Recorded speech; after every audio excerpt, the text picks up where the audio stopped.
কিছুদিন আগে আমরা চলে গেছিলাম আমার এক কাকা কাকির অ্যানিভার্সারিতে। তো ফালাকাটার থেকে 10 কিলোমিটার দূর হবে হয়তো, আলিপুর রোডে পলাশবাড়ি। তো আমি আর আমার বর তো বিকেল বিকেল বেরিয়ে হয়ে পড়ছিলাম। তো যেতে যেতে একটা জলের ট্যাঙ্কি দেখতে পেলাম, ওটা কেবল হচ্ছিল। তারপরে এটা হলো পলাশবাড়ির এখানকার ভাঙা একটা ব্রিজ, এই তো পলাশবাড়ির হাই স্কুল।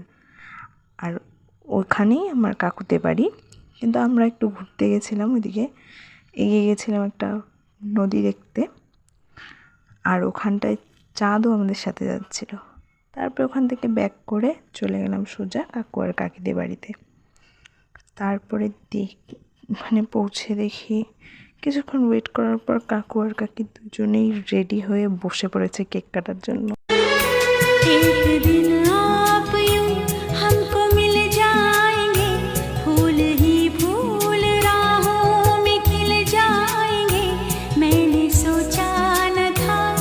হওয়ার পর এই হলো আমার ভাগ্নি, ও তো কেকের জন্য পাগল হয়েছিল, তারপর বসে চুপচাপ খাচ্ছে। তারপর আমাকেও কেক দিয়ে দিল, আমিও খেয়ে দেখলাম খুব ভালোই হয়েছে। কেক একটা বুনু বানিয়েছিল। তারপরে হয়ে গেল একটা ছোটো মোটো ফুচকা পার্টি।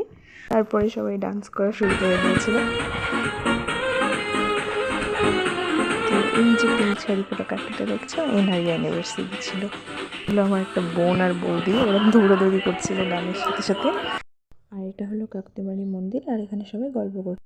তারপরে আমরা খেতে বসে পড়লাম। প্রথমে দিয়েছিল পটল আলু দিয়ে চিংড়ি মাছের রসা, তারপর মাছের ঝোল, তারপরে পাঁঠার মাংস। Thanks for watching, do subscribe.